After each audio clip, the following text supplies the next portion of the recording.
Guan Yu, Guan Yunchang, Guan Gong. He is a man of many names.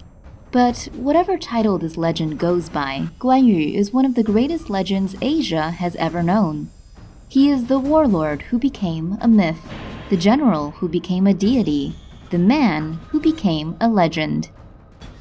Known for his unbending devotion to justice and undying loyalty to his allies, Guan Yu has been worshipped across the globe for generations.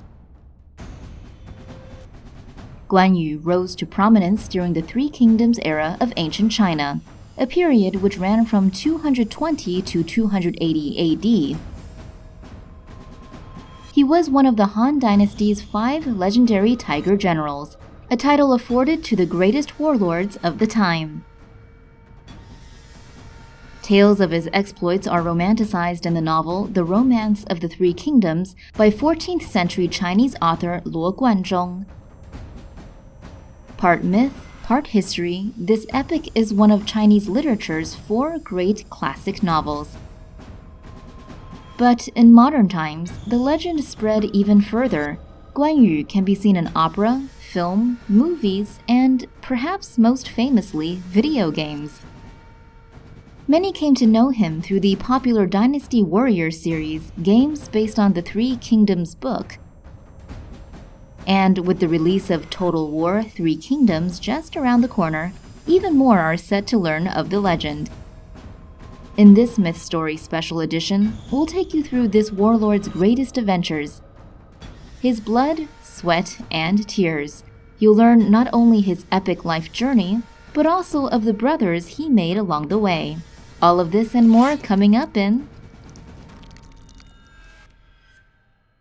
Life of Guan Yu.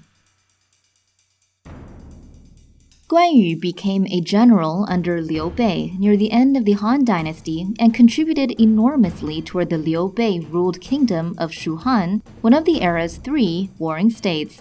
But before all that, he was someone else entirely. Young Guan Yu. Details of his early days are scant. What we do know is that Guan Yu was first called Changshen. He was said to be born around 160 AD in what is now Shaanxi, China. Young Guan Yu was obsessed with a book even older than he, the Zuochuan. This historical tome detailed China's ancient history, and Guan Yu had memorized it word for word. Legend has it he could recite any and all of it on demand. After he left home, Guan Yu went on the road. Destiny was calling. And during the Yellow Turban Rebellion, Guan Yu answered. It was here he saddled up with his once and future brothers Liu Bei and Zhang Fei. The fictional Romance of the Three Kingdoms story tells that although the trio were unrelated by blood, they soon became family. The Oath of the Peach Garden. The Three Kingdoms story tells us that Liu Bei, Guan Yu, and Zhang Fei held a brotherly ritual during the 180s. They swore to protect the Han Dynasty from the Yellow Turban Rebellion. The story goes that they made the oath in a peach garden and became bound by loyalty and brotherhood to one another. This bond tied each to the other in the novel. Despite being fictional, the Oath of the Peach Garden has become an iconic fable of fraternal loyalty. And one way or another, Guan Yu's loyalty was tested when he had to serve Liu Bei's rival, the warlord Cao Cao.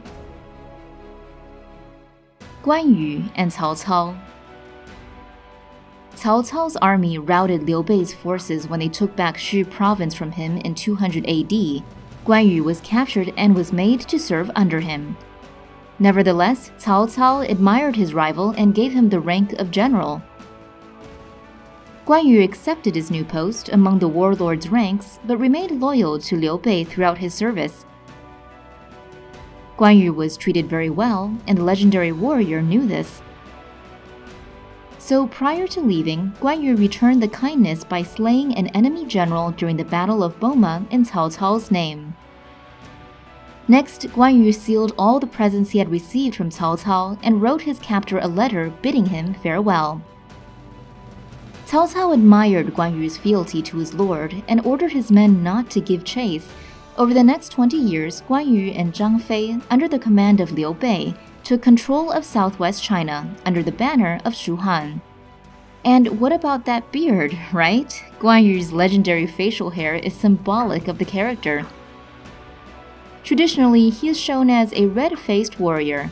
The color is thought to come from renditions of Guan Yu in Chinese opera, where it represents courage and loyalty. He's also shown to be drabbed from head to toe in green robes, along with his trademark weapon, and how he got that is a tale in of itself. The Green Dragon Crescent Blade. The Green Dragon Crescent Blade is a traditional Chinese guan dao. This resembles a lengthy spear with one exception, the massive sword-like blade at its top. It is also called the Frost Fair Blade, a title said to come from winter battles when it was consistently coated in blood. The idea being that the cold froze the blood and made another layer of ice around the blade. It's unknown if Guan Yu actually wielded such a weapon, but according to the Three Kingdoms story, the weapon was crafted by a blacksmith and paid for by a merchant who believed in his and his brother's cause. Another legend claims that Guan Yu himself fashioned it himself after his brotherly oath. Other tales say that when the blacksmith was creating the sword, a green dragon flew by. The beast got sliced up and its body parts were later used to craft the weapon. But in reality, guandao blades weren't used in China until centuries after Guan Yu's death. In addition, the weapon is very heavy, often weighing 18 kilograms, and is difficult to handle.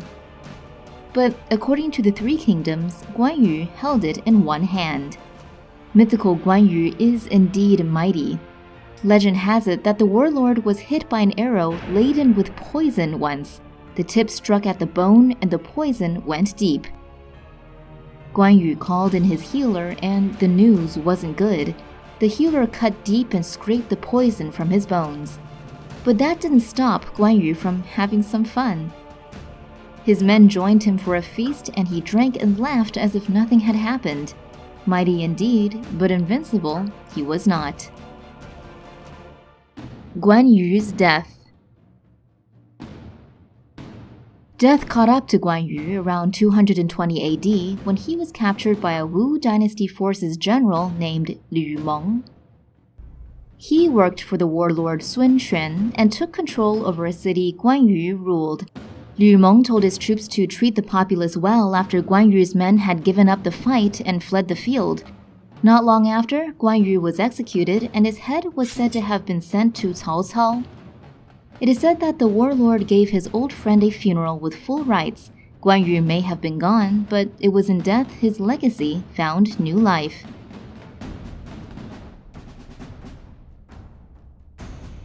After his death, Guan Yu became legendary and mythical, so much so that some consider him a saint of war.